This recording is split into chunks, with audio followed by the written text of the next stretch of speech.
What's going on, Johnny Nation? Welcome to episode 133 of the Eye of the Storm podcast. My name is David Berov, and I'm excited to bring back our coaches series. This time, we welcome on a member of two Final Four teams with a national championship ring on his finger. He was an assistant coach at Louisville for 6 seasons, helping the Cardinals get to two Elite Eights and claim a Big East title. All this before becoming the head coach with the Manhattan Jaspers for 11 seasons, leading them to back-to-back MAC titles. He then joined Rick Pitino at Iona to guide them to success before coming right here to Queens last season. I'm excited to welcome to the podcast the associate head coach at St. John's, Steve Masiello. What's up, Steve? What's up, Dave? How are you? I'm good, Steve. My introduction laid out just some of your coaching accomplishments over 2 decades, but I do so for our audience to know that you've been around the block, but more so that you know what it takes to win. You've been a part of many teams, many cultures, many staffs that have had success that obviously is what you're trying to bring here to Queens in today's game. How do you go about molding these young men and trying to get them to buy into the culture that is set forth by Rick Pitino and yourself and the rest of the St. John staff?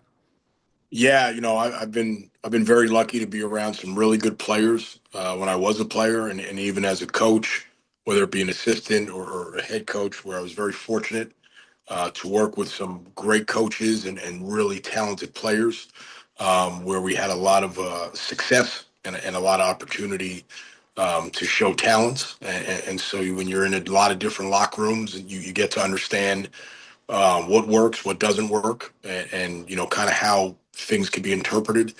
But I think it all comes down to a fundamental thing, whether it's 24 years ago or yesterday, of trust and relationships. Guys today are different than players were then, but I feel like everyone says that every year.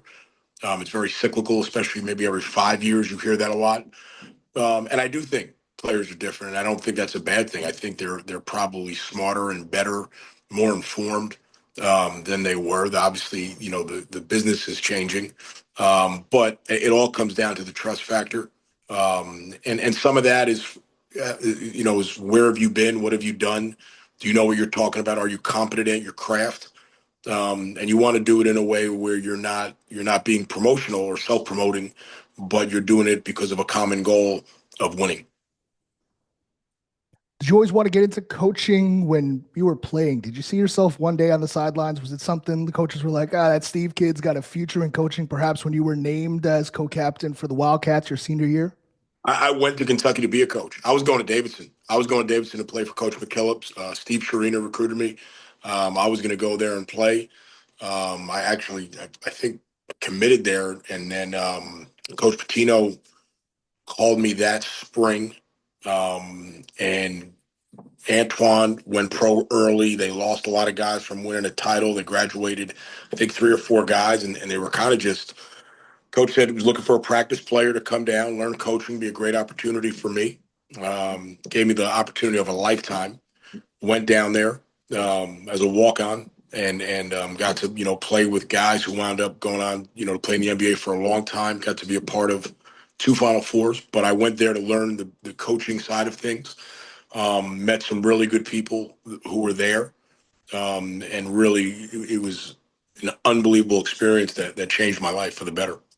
Well, you have a long history with Coach Pitino, but Kentucky wasn't the first place you guys met. Apparently, when he, as a Knicks ball boy, I think Yeah. you ran into Coach, and then obviously at Kentucky, you just mentioned that you went there to learn and start that process. An assistant at Louisville with Rick and Iona and St. John's.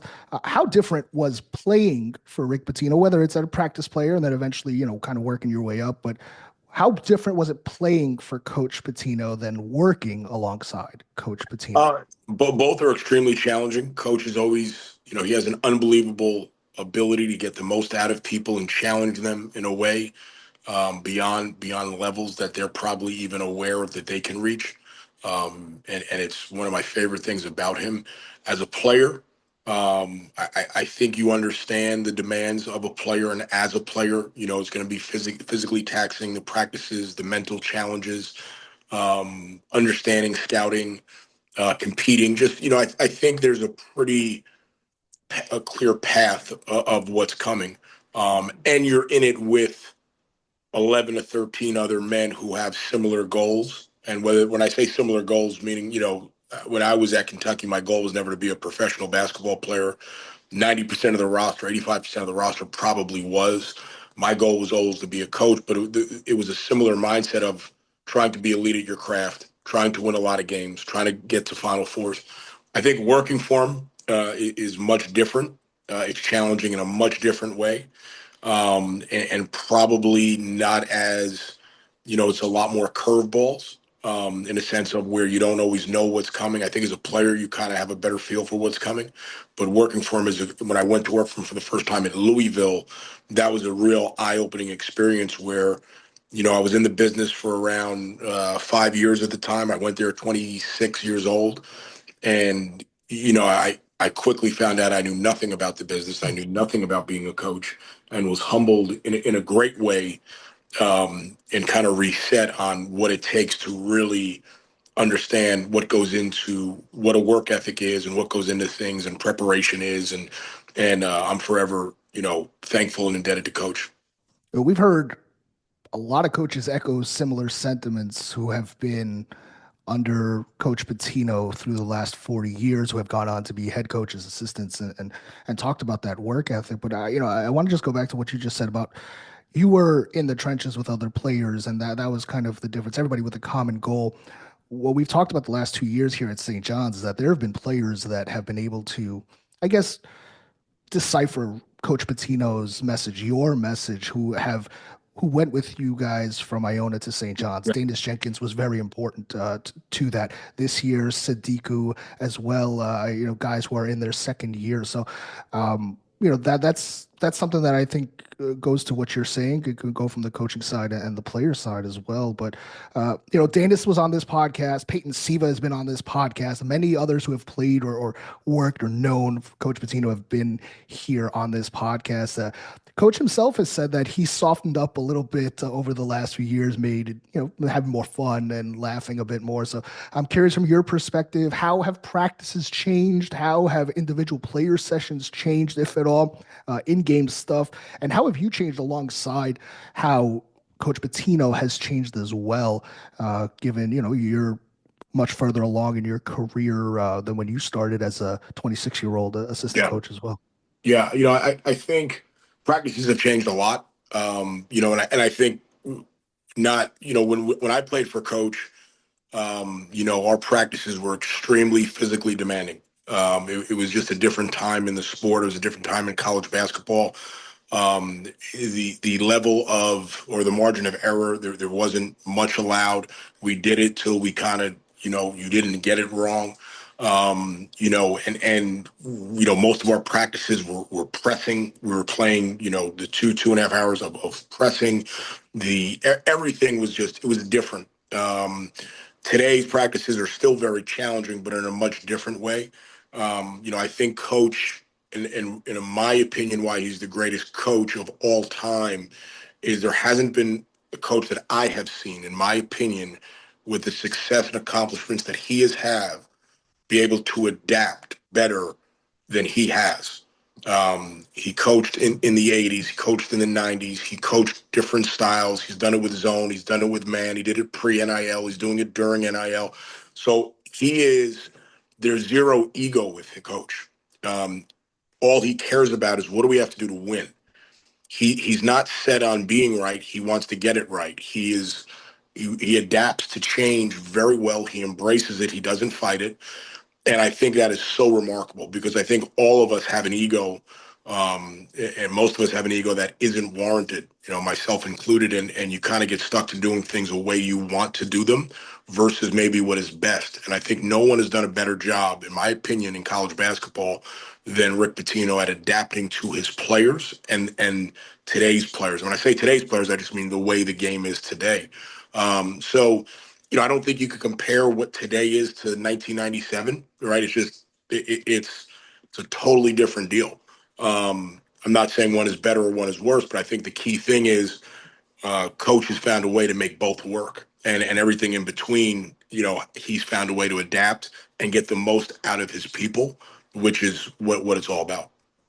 We've heard Rick Pitino say ego is a downfall for a lot of the players, staff. Edging greatness out, I believe, is what coaches always referred to. And Yep. if somebody like Coach Pitino can adapt, nobody else really has an excuse otherwise. Steve Masiello, at Louisville, you helped coach the team to six straight 20-win seasons, four NCAA tournament appearances, including in the Elite Eight twice in 2008 and 2009. Big East title was in there. What were those teams like to be a part of, to see develop, and how much of that success do you still take with you in your teachings today? How much has it shaped you in seeing success at such a high level and now trying to bring it in your coaching career? So when Coach went to Louisville in 2001, I believe it was, I just left Tulane University at that time it was a administrative assistant. I was a volunteer administrative assistant. I went to Manhattan as an assistant at that time in 2001. Coaches took over the Louisville job. So I went to Louisville in that 2005, right after a Final Four, when it was going to be basically we were going to transition, over to the Big East. And the program kind of was already up and running, if you will. They got the foundation of it. Coach did a great job, led them to the Final Four with guys like Francisco and Taekwon and Larry O'Bannon, Ellis Miles. Juan Plash was a freshman on that team, Otis George. And so the program was established. They brought it back to a place of national prominence and had a lot of success. And so you knew it was there. So when I got there, a lot of the work was already done and the foundation was already set.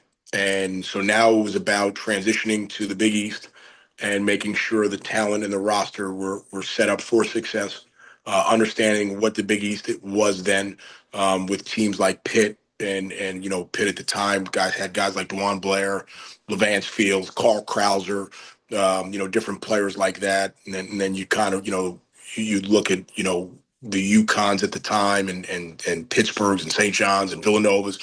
So it was a much different style of basketball. So I think what we did is really, prioritize the guys who wanted to get better. We weren't living in a world of one and dones in the sense of where that wasn't our priority. What we wanted was top 75 kids, top 100 kids that we thought, with individual instruction, could really develop in a year or two, get better, and become, possibly all Big East players, and if not that, pros, because the transfer portal was people Right. weren't transferring then. So you knew when you got a guy, for the most part, you would have a chance to really work with them for the next 24 to 36 months, see them develop and see what it could turn into. So it was a different time in college basketball. We did our homework, evaluated really well, got a little. There's always a little luck in there, and obviously, Sure.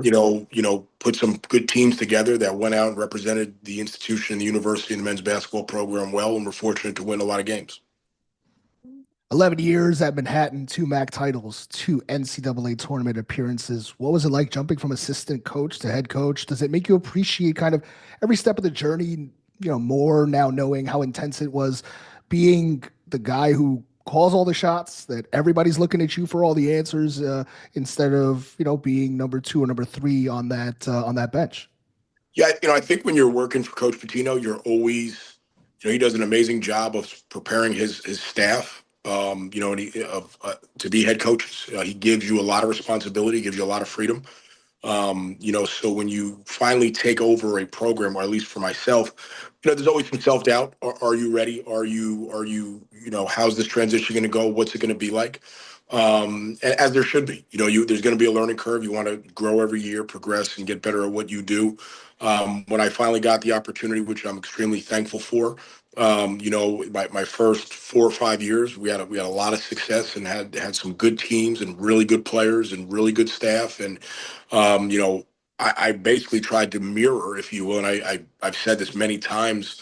I was basically trying to be a AAA version of Louisville at the time. And just I didn't really care about originality points. I just did, or tried to replicate as best I could what we did at Louisville, from individual instruction, practice habits, how we recruited, how we evaluated, what was important, style of play wise. We played a lot of 2-2-1, back to 2-3, back to a matchup. We sprinkle in some man. We throw in some different types of pressure systems. So a lot of it was basically Coach Pitino's. It had his thumbprint all over my program. So yes, when you're making the calls or decisions in a program, it does change. And it does change the responsibility. I think it's a different type of responsibility that comes with that, because every decision you make as a head coach, you're affecting, not just one person, it's affecting a whole program of people, and there's a domino effect there. But I felt very comfortable in that transition because of being alongside Coach Pitino and for so many years. When Manhattan decided to make the decision to part ways with you, you recall that it was about 11:37 a.m. and by 12:30 you were having lunch with Rick Pitino. Yeah, He told you he was going to help you with any way that he could because, well, yeah. obviously you guys were close, but he went through something similar. I mean, what did that mean to you? Obviously, such a, uh, I guess I don't want to say traumatic, but a jarring moment in your career and Yeah, something where you could. it's one of the few times in my life I was definitely um, taken back, and you kind of get a gut check. And I'll never forget, when I got fired, and within an hour I was sitting with Coach having lunch, and I, I just felt a calmness come over me because of him. And it was just kind of like, this will be fine, you'll be fine, don't worry about it. And most people say that to you, but you still worry. When Coach says that to you, you kind of don't worry. I didn't even know what it meant at the time. I really didn't. I didn't know I didn't even know what he meant when he said it. But literally, I think it was like, 9 days later, I was at an Iona practice, and they were so amazing to me at Iona. The staff who I currently work with now, Bob, Ricky, Talik, being welcoming to me, as well as the administration there, and obviously Coach as well, because of Coach. It was just a really nice transition. I would come by practice, and the next thing you know, I was sitting behind the bench, and then next thing you know, I Mhm. was sitting on the bench, and then, Yep.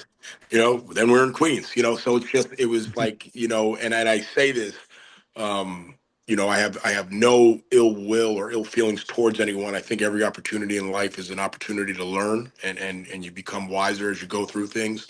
But to be in the place I am in right now, at a place that I love working at, love being at, love going to work, enjoying the people you're going to work with every day with a common goal, a unified vision of what is important, and it's really amazing. So I don't care about titles. I don't care about head coach, assistant coach. So none of that stuff matters. It's really, and I know a lot of people say this, well, it's about the people. It so is, but sometimes you have to experience things differently to really understand what's really important.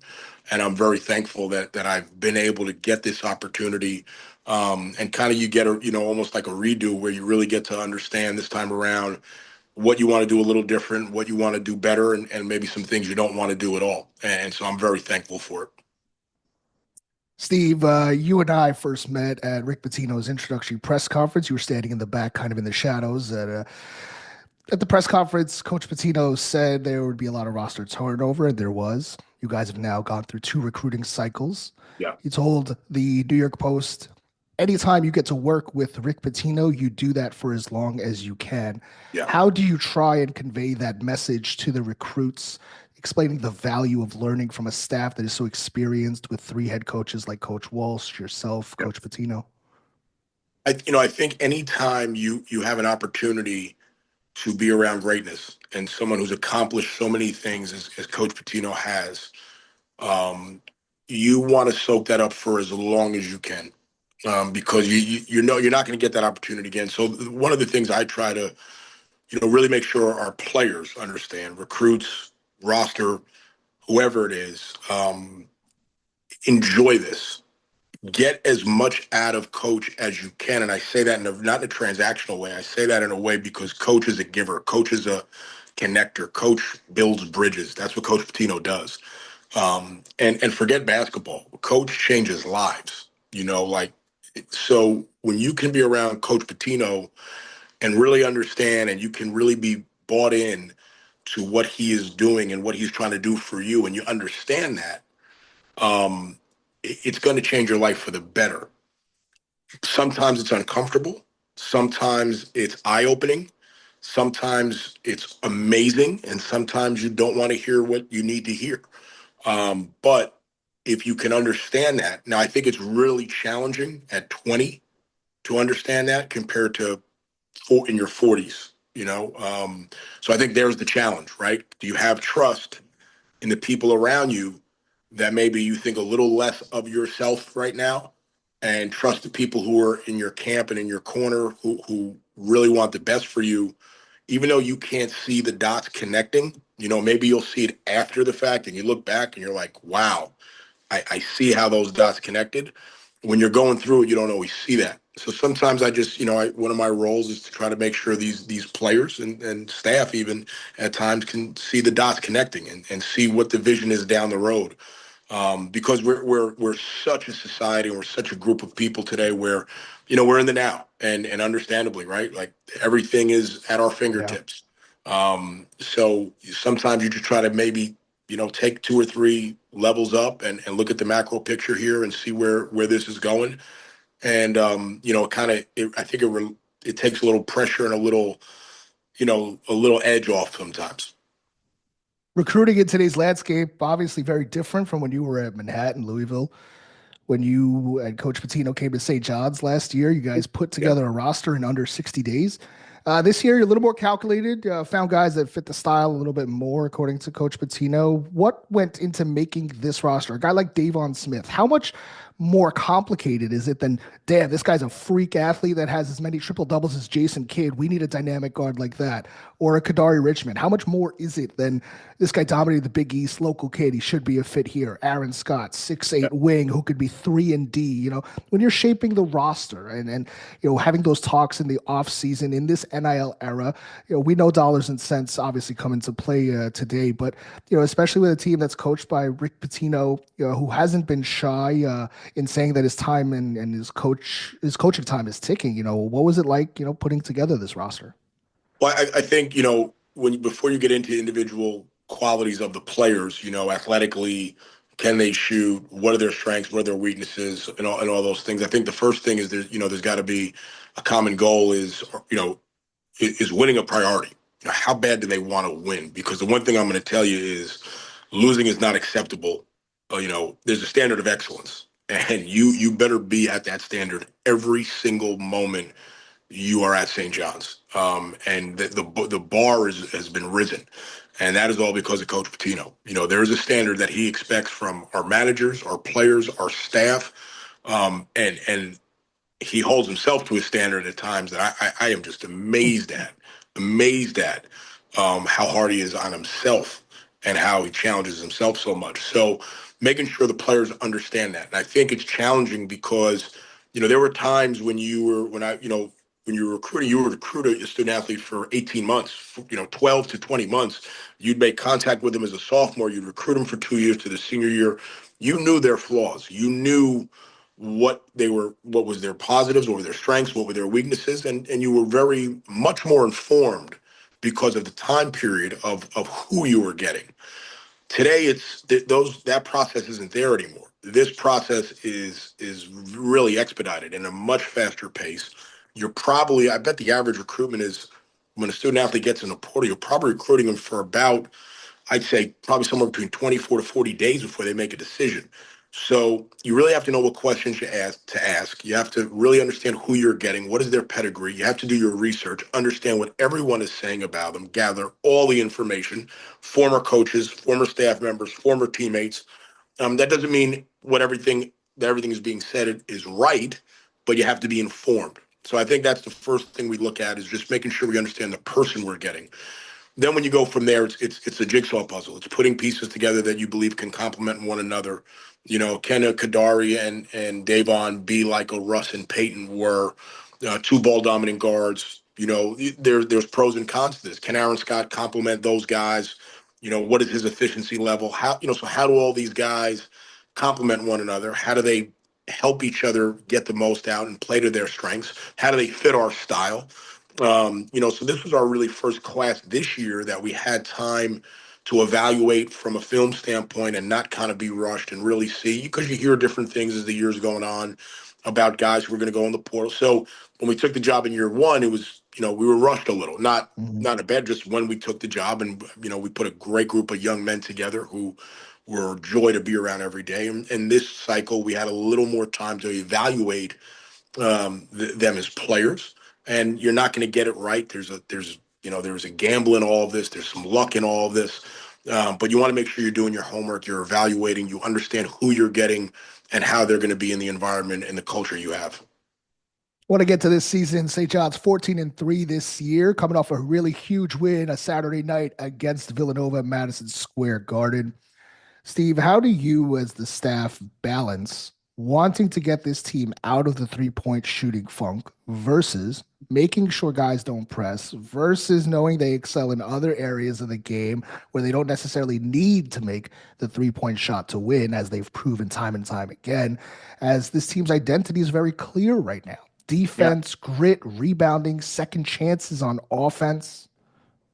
I think we're defying analytics right now, from a standpoint of where the game is today with the 3-point shot and what teams are shooting and the volume they're taking them and the efficiency they're shooting them at.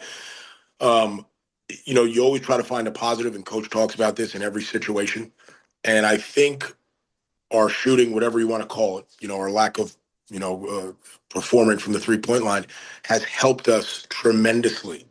And the reason I say that is because we have an identity of who we are. We need to be an elite defensive team that is extremely disruptive, turns you over. Let's get out on the break, and let's make sure if we miss a shot, we go get it and get multiple chances at it. And we're offensive rebounding the ball at over 38% right now, which is top 20 in the nation. Our defense is sixth in Ken Palm. From an efficiency standpoint, we're holding teams on an average, somewhere between, 11 to 14 points a game below their average when we play them. So, you could sit here and say, okay, well, we're just going to keep shooting them, which we are saying that in one conversation, right? We're going to keep taking good shots, keep creating great movement, spacing, play with pace, space and pace, and take good shots when you're open and shoot the basketball. We're going to continue to do that. Get good threes off offensive rebounding, transition, and off your half court movement. But we also need to understand the reality. And if we're not going to make 12 threes a game or 10 threes a game, well, we better be really good at the other things, and we better be elite at the other things. And I'm not saying we're there right now by any means, but I think our mindset is going that way. I think we understand that these are some things we have to own, and let's really double down on the other things till that stuff figures it out. Because I don't believe the numbers we're shooting right now from three are really reflective of who we are. Somewhere in the middle probably lies the truth. But I do think our mindset has really improved in the last 20 days, of understanding who we need to be. Yeah, I think that that's very evident regarding the three-point shooting. Until Saturday's Villanova game, St. John's had games of 3 of 18, 1 for 21, 2 of 16, and then against Villanova, St. John's made 7 of 24. Did it Right. feel like a turning point now that the guys have seen the ball go in? We talk about how mental this game is, and especially when dealing with young kids during this rut, whatever we want to call it. I mean, you continue saying that, you're encouraging guys to shoot or finding other things to do really well. Is this times where you might draw up a play for a Smith or a Wilcher, guys who are shooting at a high clip, Jaden Glover, who was, when healthy, of course. How do you work through the tough stretches? Yeah, I think Coach has done a really amazing job at not wavering. Where he's drawing stuff in timeouts for Aaron to get him a look on a three, and he's telling guys when they go under on the pick and roll, be ready to knock it down.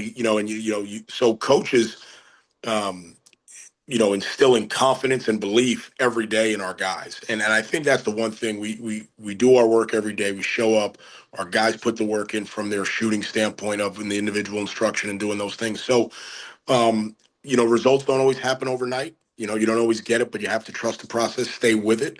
I don't know if I wouldn't say it was a turning point against Villanova. I don't think one game either way, is gonna change it.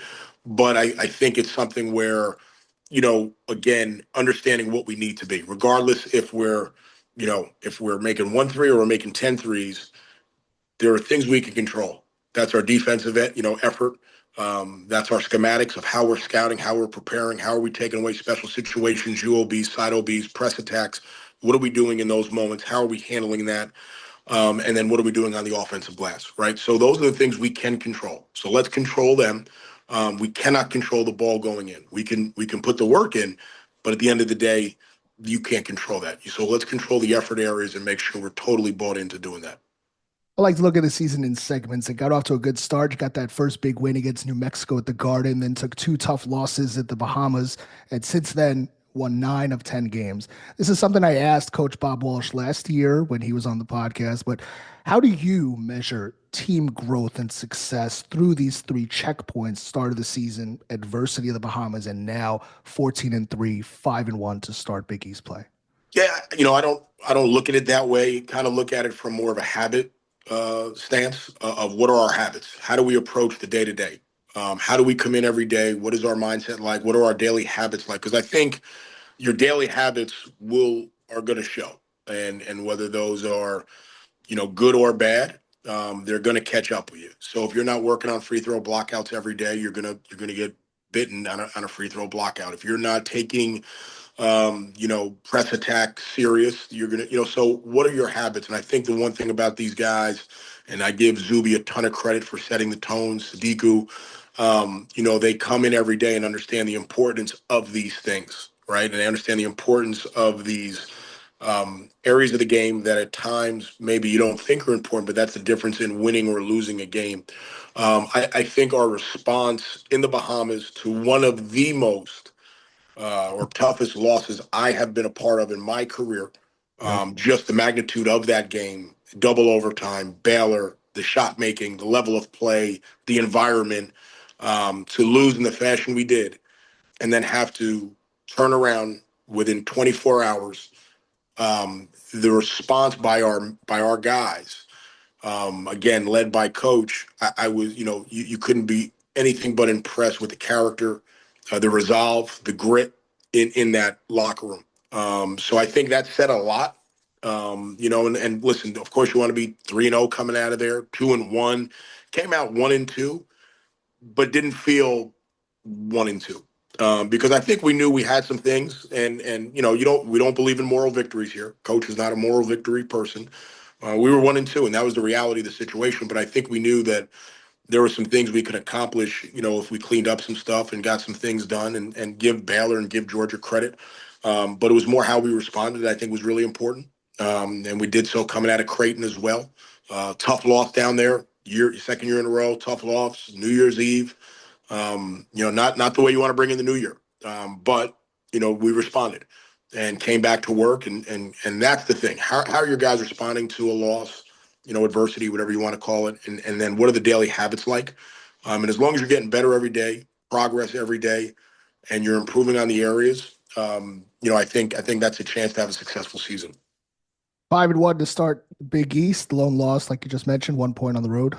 Big East, different animal, different level of competition. This is your second year in the mix here with the Big East. As a staff, how much does the preparation for conference play differ from non-conference, and how much information and data from last season do you guys use, or is it more opposing coach tendencies versus player because of all the changeover? Yeah, I mean, it's to answer your first question, the preparation really doesn't vary from how we prepare for, let's say, Georgia, or Kansas State versus how we're going to prepare for Villanova or Marquette. And the amount of film we're going to watch, the preparation of what we're going to break down is none of those are going to change. What's going to change is the actual information. In league games, we are going to have access to a lot more information. We're going to have access to a lot more trends, patterns, as you mentioned, coaching tendencies, player tendencies. So we're going to look and see how Villanova handled our pressure last year. We're going to see how did our backscreen action affect them? How did they guard it? What bothered us that they did? And really analyze those things, break it down, have an understanding of what we think could be effective and also things that they've been very effective with in playing us. So there's more probably information. Like when you're playing at Kansas State, you don't have a reflection point of last year to see those actions. So you're basing it on, all right, well, did any team Kansas State play run similar actions to what reaction that we run? How did Kansas State guard it? and so that's more of what you're doing in the non-conference per se. But when you get into conference play, you obviously have 2 to 3 games from the previous year. The coaches, the tendencies. Sometimes the players, like an Eric Dixon, who's returning, who's Sure. obviously having an elite year.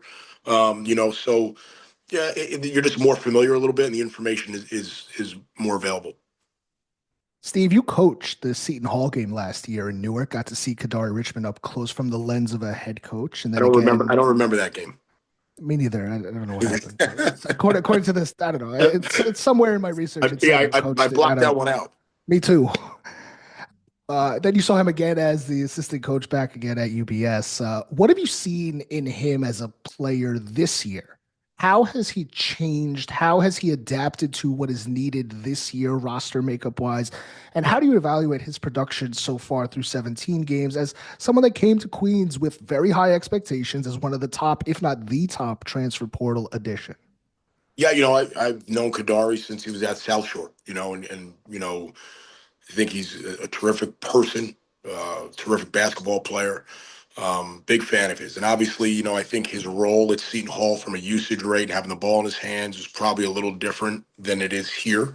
And I think Kadary's done a really good job of playing off the ball a little more at times and doing other things, that the team needs for him to do.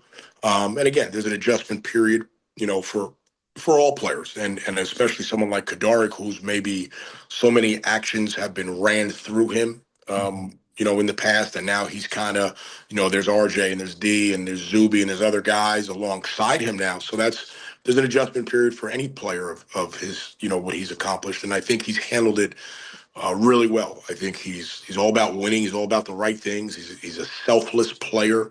You can see that just from his play. Likes to pass more than he does, score. But when the game is on the line and it kind of comes down to making plays in those final 6 7 minutes, Kadary somehow is getting that big steal at Providence that Yep. leads to RJ getting on the break and getting, the N1. Even going back to the Rutgers exhibition game, Kadary's on the glass, getting 2 or 3 Hmm. rebounds. The Butler game, so when it gets down to the making plays down the stretch, somehow the ball finds its way to Kadary's hands and good things happen. So I think maybe a lot of things have changed in a sense of, role allocation, playing with the ball, playing off the ball, all those different things. But everything's kind of the same. That when it comes down to winning time, Kadary's making plays that help you win. And I think that's, um, the best thing I could say about him is I think the young man is a winner. And I think he's all about team, and I think he's all about the right things. And I don't think there's an ego with him as far as that it has to be him. He just wants to win. I've pointed out on this podcast all season that you have been very adamant about your desire to have guys talking on the floor. You often Yeah. do the talking hand motion to the guys. You're often seen as the coach up and yelling to guys, talking to them as they come off of the court. Yeah. As the associate head coach, I mean, how much of your responsibilities in game are correction and teaching versus on the fly adjustments or making sure certain players know XYZ for the next shift on court? Yeah, well, it's a total team effort. We all are kind of together, helping each other as a staff, and our number one job, right, is to put the young men in a situation to be successful. Right, that's your first job at all times, making sure you're putting your student athletes in a place to be successful, and then you want to also make sure you're doing a job of making sure Coach Pitino is in a place to be successful. And you want to do those things if you can concurrently, right? So, but sometimes when guys are coming out, and let's just say it's on the defensive end, and I'm really honed in on a rotation or how we're playing things, or last night it was really we were locked in how we were playing Dixon and certain rotations we had. So if Sim is coming out and he didn't, he maybe was a step slow to a rotation, which he wasn't. I'm just using that as an example. You want to make sure he sees that, and you can use the iPad. You could show him that, hey, you want to make sure we're here. This is what they're seeing. So you're just kind of giving them reminders of it. Now, obviously, if you're getting hurt, there was a time last night where we went after Dixon early, and he didn't put it on the floor yet, and they sprayed it out for a three right away, and coach called a timeout. We didn't want to go. We went too early, so you want to correct those things on the fly right there, because with a player of his magnitude, if you go early like that, he's going to burn you. So you just want to Yep. make sure your guys understand the schematics of what we're trying to do. But our players are a lot of fun to coach. They're a very coachable group. So you get to have a lot of input with them, and they want feedback. They want to be better. They want to grow. They want to understand what they're not doing or what they need to do. And I think that's so important. And a lot of the times it's coach sees something and Coach Pitino's saying, hey, make sure Zuby knows, he needs to do this on the pick and roll, and coach has to worry about what's going on the court. So I'll grab a guy and make sure they understand what coach is seeing, and just relaying that message. And then sometimes they'll say back, hey, but what are we doing on this? So you're just talking through different scenarios that they're seeing.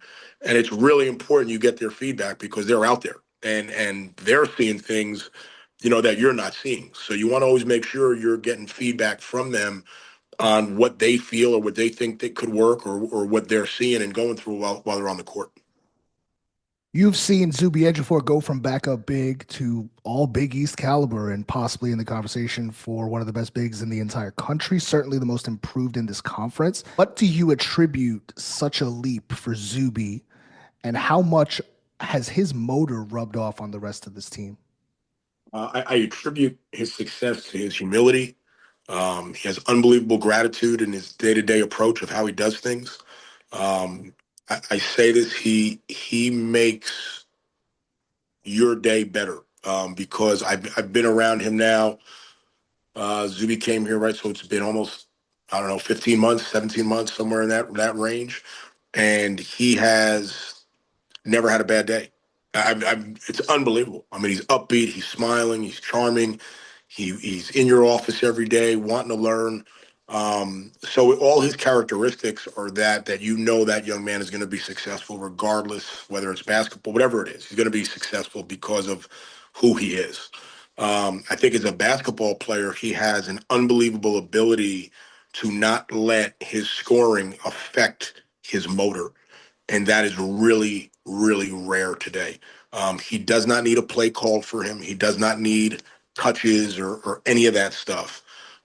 He goes and gets it however he has to. And they're unscripted points. A lot of them are Mhm. unscripted points, offensive rebounding, transition rim runs, stuff out of pick and rolls. It's not a lot of choreographed stuff, which I think makes him extremely hard to prepare for. If a team is coming down and they're going, cross screen pin down, you can defend that action.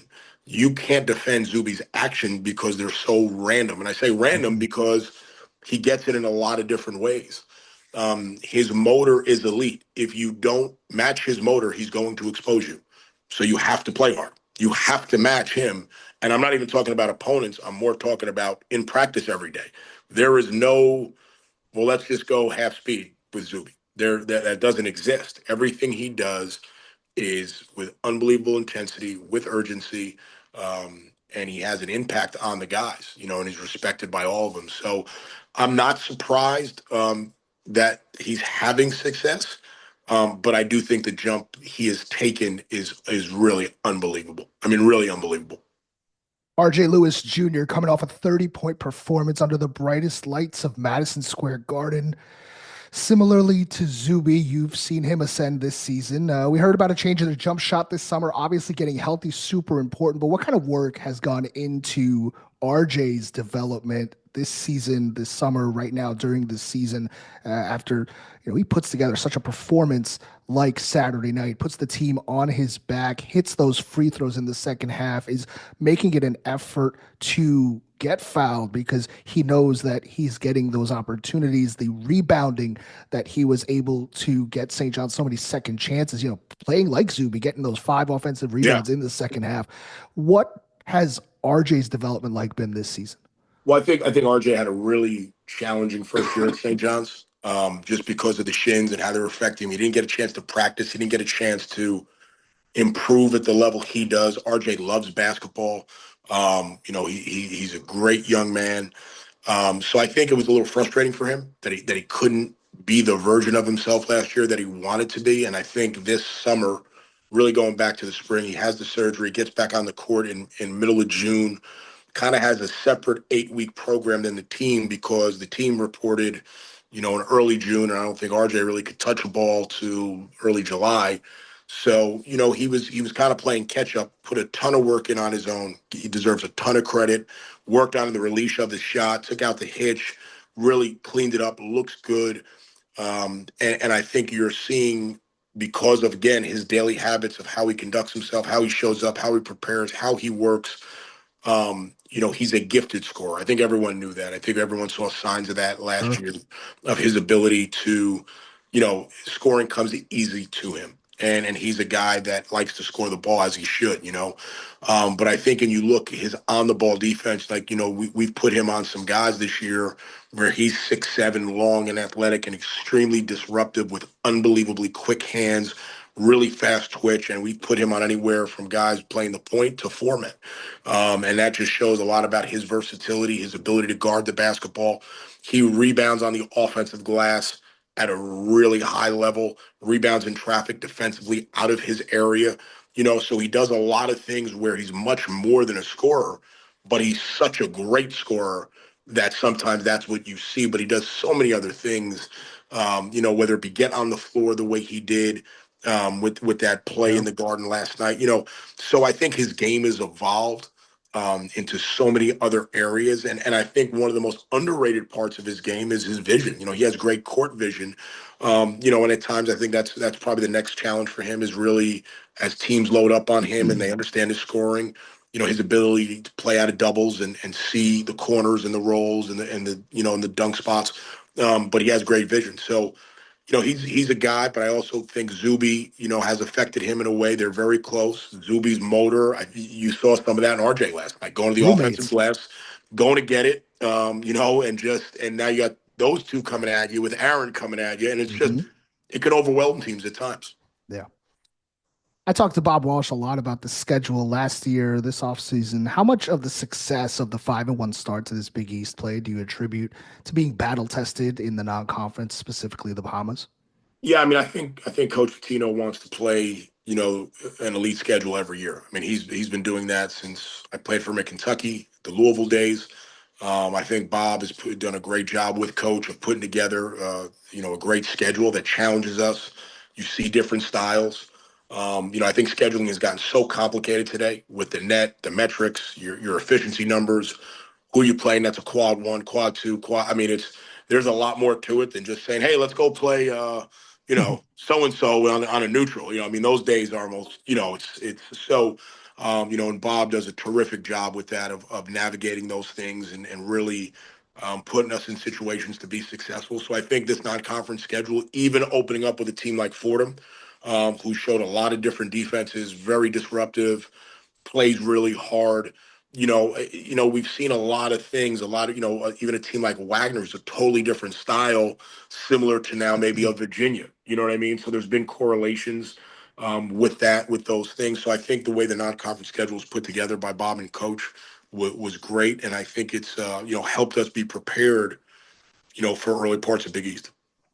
You talked about RJ being put into situations where his defense has been on display. We've seen the press deployed a little bit more by St. John's since Big East play has started. It flummoxed Creighton late in the game, clearly affected Butler and Xavier. How much of a weapon is the press for the team right now as a staff? What makes you guys say, okay, we'll use it in this game or in this situation versus not? And how happy are you with it right now where it can be used on a game in situation, out basis?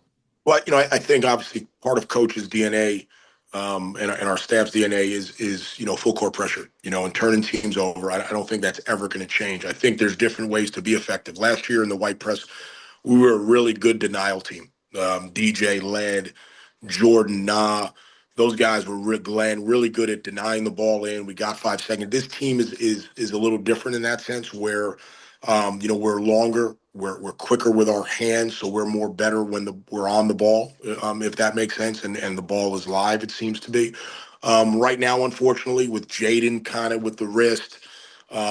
Brady, and his kind of rash of injuries right now, we're not full strength from a roster standpoint. So you want to make sure you have depth. You don't want to wear your guys down for pressing. So I think we're picking our spots where we think it could be effective, where we think teams maybe might not be ready for it, and it gives you something to prepare for when you're going against St. John's. It's something that you have to prepare and get ready for, and take time out of your practice to make sure you're understanding that. So it's opponent based on game to game, but it's also has to do with our roster. How is our roster right now in a sense? Where's our health? Where are we at? Obviously with D kind of being, questionable right now. We'll see how he is. It doesn't seem nearly as bad as maybe we first thought, which is a very positive thing. But Yes. you can't go press with six guys either. Sure. So just understanding, your roster and obviously who you're playing against. Those are big factors in it. Let's take the next 5 games. What are the biggest things that you want to see the team get better at over this next stretch going into February? Yeah, I just it's about progress and getting better every day, and after every game, we break down the film, we watch the areas that we want to get better at. Whether that be how we're executing out of bounds plays, how's our movement in the half court, how's our screening angles on different teams. Villanova's trying to switch ball screens. What are the angles of our screens? Are we letting guys under? So there's a lot of intricacies of things that we're trying to improve on, and making sure our guys understand the message that we'll look for and see how we're doing that in practice. We'll grade the film in practice. We'll sit with our guys. We'll break it down. We'll watch it. We'll see how it's translating to the game, and what that looks like. And that's going to go on from game one till the very last game of the year, wherever that is. But there's always areas to get better and to grow and to try to get this team to reach its full potential. And I think that's one of the best things about this group is there's still a lot of areas that we can get better at. And it's January 12th or 11th, whatever it is today. I think it's 12th, and there's a lot of room for us to get better and improve. And so that's exciting to me because that's the challenge and opportunity we get as coaches to work with these young men every day, develop them, and let them give them autonomy in their own path and with their team to get better. Last but not least, next up for St. John's is Georgetown on Tuesday. St. John's coming off that big win against Villanova. Georgetown's a team that's playing a lot better as of late, similarly to how Villanova was coming into their game on Saturday. Steve, what's the plan to try and neutralize Thomas Sorber, one of the best freshmen in the country? I know you Yeah. guys have already started the scout. How do you put your best foot forward to come away with a win on Tuesday? Villanova, Georgetown's a really, really much improved group. Kudos to Coach Cooley, the staff, and their players. And they have a nice balance of some older guys with some really, really talented young guys. In Mac and Sober, and then obviously they have guys like Epps, who's an older guy. Returning, and so Peavy and different. So it's a really talented group of guys that I think are extremely disruptive and physical in the half court defensively. They really can get after you. They have good length. They have good athleticism. I think Solber's having as good of a freshman year as anyone is having. He's not a guy I think you can just stop, but you want to make his night difficult, right? You want to give him different looks. You want to make him work. You want to make him have to guard in the post. You want to make him have to guard in ball screen actions. And he doesn't play like a freshman, which is why he's having such a great year. He's got good length, but he did get in some foul trouble, against Marquette, and he did get too early against UConn. So you want to see what those teams did to cause that, right, and how they got him in areas or in spots maybe he's not comfortable. I think Miles Mack is really playing good basketball, and I think he makes them go, and he is gets in the lane. He can shoot it from deep. He's a nightmare to deal with in pick and rolls. And then they have guys that are 6'7", 6'8" in on the wings that are just really disruptive. And Epps is coming off. I think he rolled his ankle against Seton Yeah. Hall, and he came off the bench the other day. So I expect him just to get healthier and healthier. And he's a guy that gave us fits last year. I mean, we had Mhm. answers for most guys. We didn't really have an answer for him last year. He's a tough match. So You understand that, that's why they're having the year they're having. They're sitting 3-2 in the league, and they're probably one of the most improved teams in the country. And that's a tough challenge, and they're coming in here, coming off a very competitive game. The scores are not really indicative of how competitive that game was early with UConn. But UConn can do that to a lot of teams, so we understand that and have the utmost respect for Georgetown. And we have a job to do, and we got to prepare for them and get ready for them and put our best foot forward. Johnny's a look to make it 15-3 on the season, trying to get that sixth win in conference play. That's Tuesday at Madison Square Garden. He's Steve Masiello, the associate head coach of St. John. Steve, I can't thank you enough for taking some time to, tell us a little bit about your story and talk about this St. John's team that is having a very, very special season so far. Best of luck on Tuesday. Let's get some more wins as this season is really shaping out to be a great one. Steve, thanks a lot. Thanks for having me. Great being with you. Johnny Nation, thank you for listening. As always, we'll catch you next time.